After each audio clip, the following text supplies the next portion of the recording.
I want to do now is I want to go through, and we'll do some classroom training. Basically, what I'm going to put up on the screen is going to represent, exactly, almost exactly what you're going to see on the phones when we get out to the trucks. Okay, so we're going to take this in two parts. But I like to do this first because it allows questions. Just bring up your questions, talk about things, and it allows you to everybody to hear the answers as we pop through. And what I'll do is I'll go through it very slowly. I'll explain everything that we're going to do, so that by the time we get out to the trucks, we'll have you connect to your truck. We'll have you look at it, and you can do it as many times as you want, so that you can feel confident in doing this going forward. So, all right, basically what we have on the screen here is this is just a representation, sort of what you would see on your screen. So it's an emulator that takes the Android apps and it puts it out here on my laptop.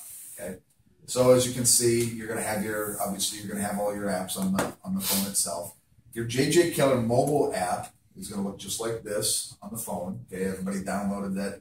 They did their activation, so you're good there. Everybody's got their logins. We'll go through that again, okay, when we get out to the trucks.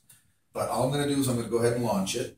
When it happens, you get a little launch screen here. It's actually going to happen a little bit faster on your phones even than what I'm doing here, okay?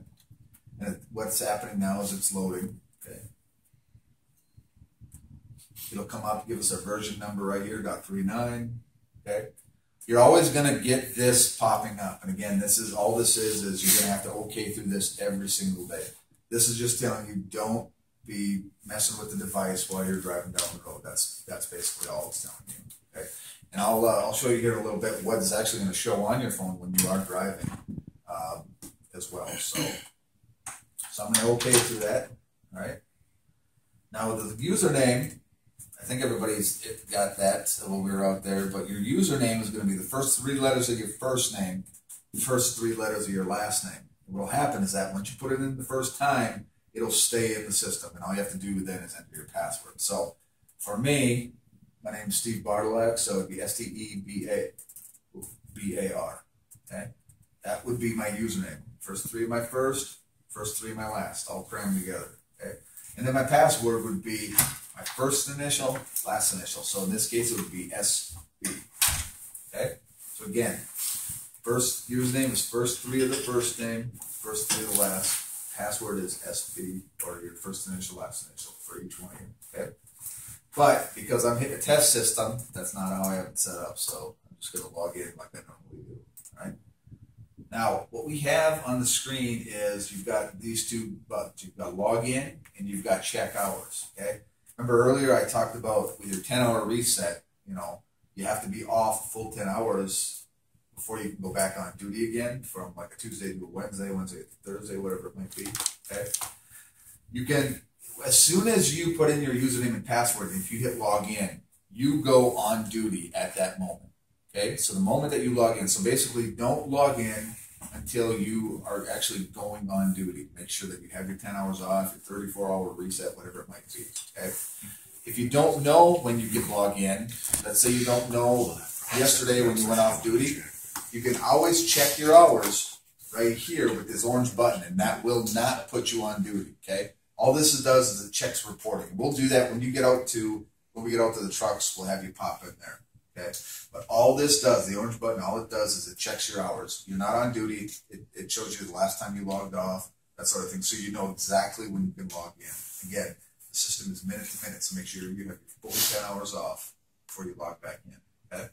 As soon as I do this, again, as you would do on your phone, you're going to hit log in, okay? What this does is it puts me on duty immediately. Now, everybody's going to have their Bluetooth turned on their phone. If not, you would hit yes here, but I don't have anything to connect to, so I'm going to hit no. Okay? All right. So once you do that, I'm going to help you set it up so that you're going to, when you're near the truck, you're going to automatically connect to it, okay? So basically what will happen is that it'll find your EOBR and it will connect to it automatically. We'll make sure that we set that up and that that's working properly when we get out to the trucks. Okay? So, but if that wasn't the case, you would always have to discover and activate, okay? What happens here is that when you climb into a truck, so basically when I first went on duty here, I'm on duty now. Okay, so even if I was not going to connect to a truck, that's fine. You can walk around all day logged into here, and you would have an on duty log all day long. So if you weren't going to drive at all, that's what you would do. You would just log in here. You would not connect to your truck. Okay, even if you did connect to the truck, if the truck didn't move that 3 miles, you'd never be put in a driving status, so you'd have no driving time. Okay, so basically, again, this is your on duty. That the ELD is your driving. Okay, and connecting the two together puts it all on the grid for you. Okay, so what we're going to do, what I would do is if I was connecting to a brand new truck, I would hit discover. Okay, and then once I discovered it and I found my proper truck, which would show up here, I would activate it. Activate is key because activating that actually connects you from here to the box. Okay, if I were to discover and continue, I would not be connected to the ELD and it would not show my drive time on my log. Okay, so in this instance, I would hit discover. I would hit activate. I don't have anything to connect to, so we're not going to do that. Now, the other thing is that you can always set your default EOBR right here. If you do that, first time you discover and activate, the next time you're near your EOBR, it'll automatically connect for you. Okay, and I think everybody here is pretty much in their own truck all the time, so you can certainly do that. For companies that do a lot of slip seating from truck to truck to truck, they can't do that. They have to discover and activate each time they jump into a different truck. Okay. So when the drivers go out and do this, they'll set that default. Set the default EOBR unless it automatically does it for them, and it might, because when I configured actually no. Yesterday what we noticed is that some of the drivers, because we configured with their phones, it was automatically connecting and setting that default. But we'll go out there and we'll set your default so that you don't have to discover and activate all the time. So that way it'll skip this whole step and it will automatically connect to your EOBR. Okay. For our purposes, I'm just going to hit continue. Again, I don't have anything to connect to. Okay. All right. At this point, these are form and matter pieces. All right. So what I would want to do is, if you had a trailer number, you would enter it. If not, you don't put anything in there.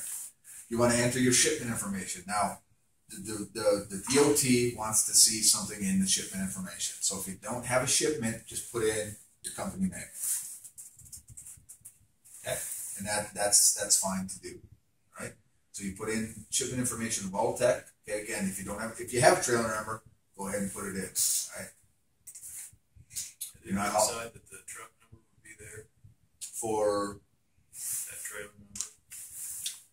I wouldn't put it because it's technically not a trailer. So we put on our paper logs. Do you? Yeah. Oh, you could if you want. Sure. I mean, you're not going to get a violation if you don't have a trailer number. But you get a form and manner violation if you don't have your shipment information. So again, I think most of your vehicles, you don't have shipment information. You're not hauling steel. You're not doing this. So what you can do is you can put in all the name of the company for that. Basically, what they want to know is that you recognize that you have to put something in there and then put it in. Yep. If your truck goes down and then you rent a vehicle, what do you take the load? That's up front. So, and then what you want to do, yep.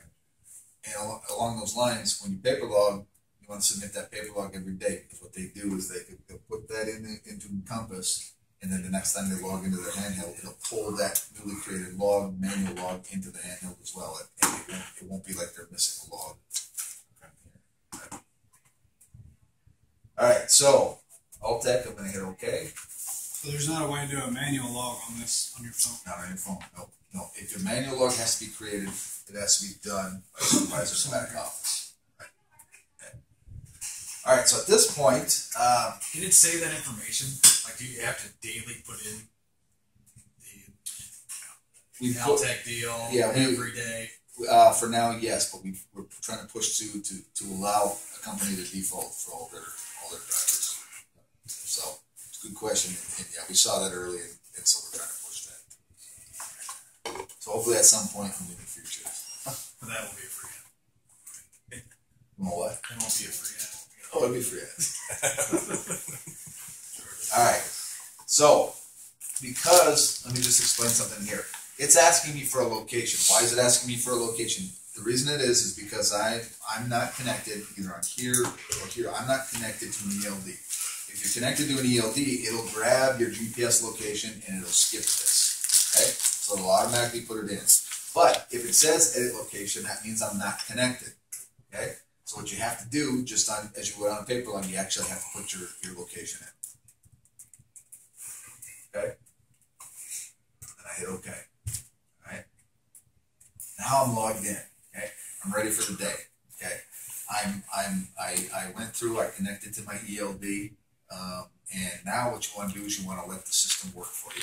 But we'll pop back through one more time before we're done. But at this point, I want to kind of describe the different quadrants that we have and what we were looking at on the screen. I mean, it's for the most part, I think it's pretty self-explanatory. But when you log in to your truck, the first thing you're going to want to, and I'm going to hammer this over and over again, the first thing you're going to want to check is down here in this quadrant right here. Okay, it's going to say EOBR, your truck number, SMW 109, whatever it might be, online. Okay, either online or reading history. If it says anything other than online or reading history, what you want to do is you want to touch it. Okay, and again, I don't have Bluetooth, so you just won't say that. And that means you're not connected, so you'll discover, and when it finds it, you activate it. Okay, so I'm going to say that every time you crawl into your truck, what it's going to do is we're going to set it up to default connect. But if for whatever reason it doesn't, let's say you have a Bluetooth hiccup or something like that, and you are disconnected, what I want you to do is touch that, do discover, when it finds it, you activate it, okay? And that means you're connected to that truck. That means you're grabbing all that driving time. That means driving time is not going to come into the back office as unassigned events, all that good stuff. So you want to make sure that you connect. Okay? Again, the system is connect. Every time that truck moves, it is collecting that data. So even if you don't connect to it, all that data is in that box, okay? And at some point, somebody in the back office is going to have to assign that to your log. So you want to keep your logs clean. You want to keep everything where it needs to be. So always make sure that you're connected down here.